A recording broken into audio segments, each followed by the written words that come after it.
testing different tools to cut the Toyota Tacoma plastic bumper.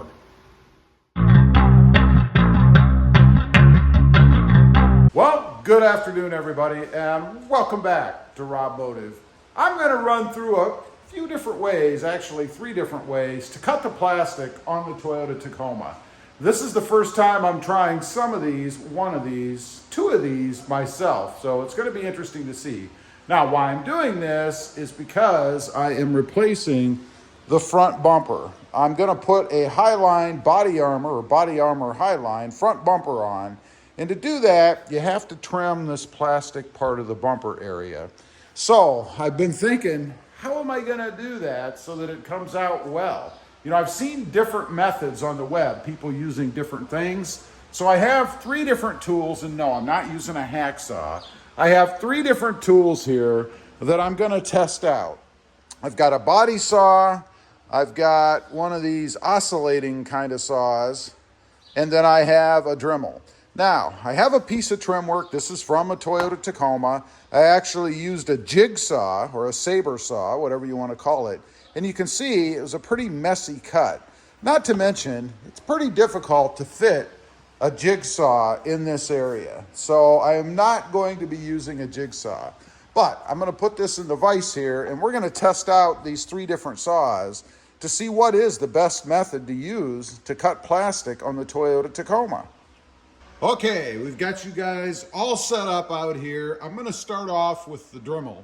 Now, I did label these Dremel, Oscillating, and Body for body saw.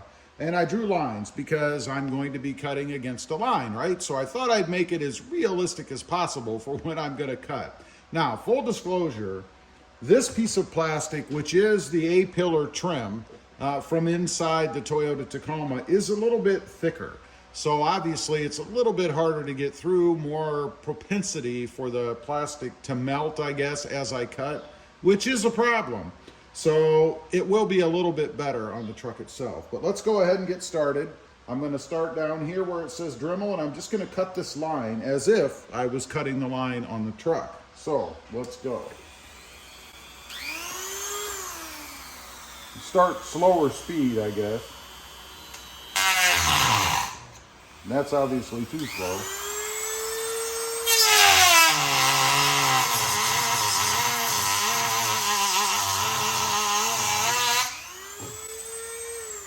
Okay, there's the cut with the Dremel. It's not too bad, but you do have a lot of melting as you're going. Now, maybe if I went faster, I don't know, easier to pick off while it's still hot. But there is a lot of melt, I guess, along the edge. Does give you good control with a nice clean cut, so we'll see. Next up, I'm going to grab the oscillating saw, which is this big thing, which is obviously harder to control or heavier to control. I don't know if that's an issue, but it's bulkier in that small space you have to work in. So let's get this plugged in. We're going to give this a shot. Okay, and it's going to be this next line, which is the oscillating. Now, this is going to be interesting as to how to get in. You know, the Dremel spins in a round fashion, if you will, but this is a 90-degree angle cut. So I'm going to try kind of to go in from the edge, if you will, I guess. We'll see. Let's give it a shot, see what happens.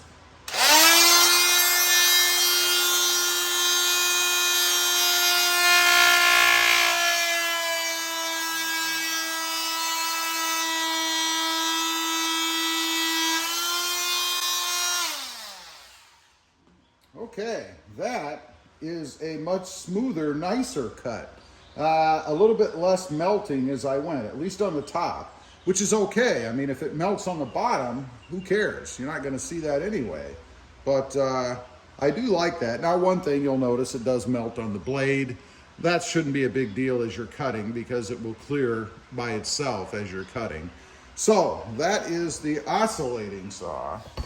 Next up, or last up, we're going to use the body saw, which is this one. Now, the problem with this one, I think, is going to be getting in, although, because it's going back and forth, so it's going to want to stab as I go, right?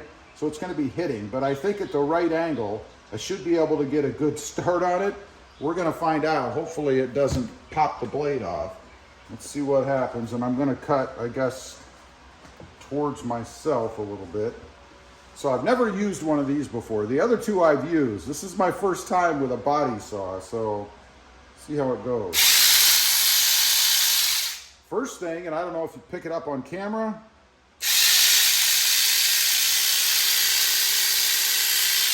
how much the blade flops around. I don't really like that. I wish it was more of an inline motion, if you will. I don't know if it matters. Let's find out.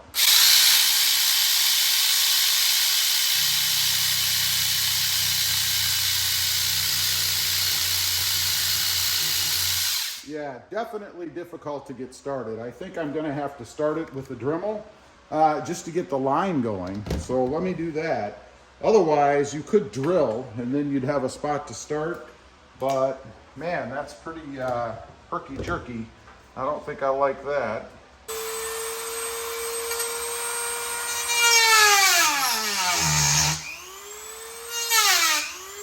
Okay, I have a slot here, if you will, to stick the blade in to go ahead and get going.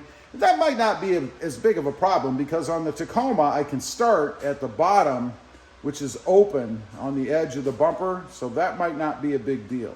But let's go ahead, I'm gonna stick it in, and then I'm gonna fire it up. So, see how this works. Here we go.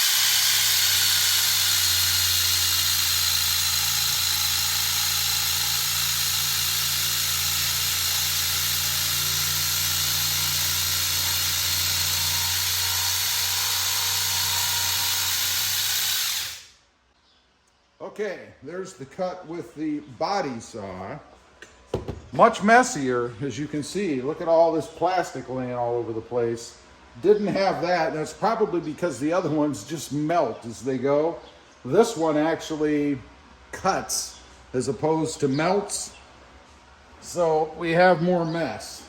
I don't know if that's a big deal. I'm not that concerned. And actually, we do have melting here as well. Let's take a close-up look. We have the Dremel first. I don't know, not too bad.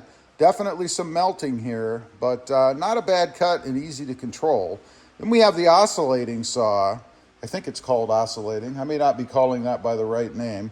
But we have the, what I'm calling oscillating saw. That's the cleanest cut, at least on the top.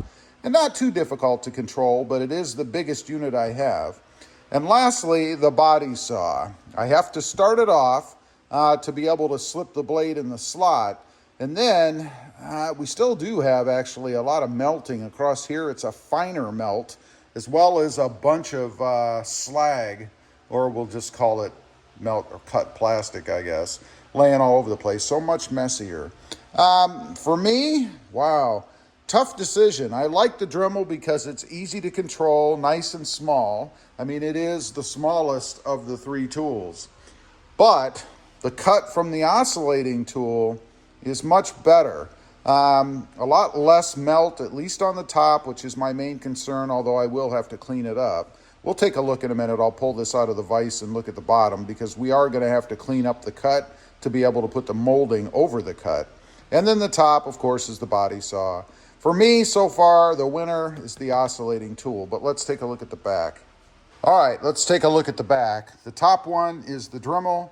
Not too bad on the bottom. It's too bad it didn't look that way from the top. Then we have the oscillating, a little bit of melting under there, not horrible. And lastly is the body saw, hardly any melting on the back here. A nice clean cut, as you can see.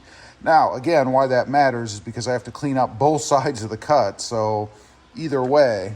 And again, back to the top, you can see the worst is the Dremel. The best is the oscillating. Let's go back to the oscillating back here. It's not too horrible, but still decent amount. And then the body saw. Anyway, I just wanted to get on, kind of show you guys what it's like to cut the plastic on the Toyota Tacoma.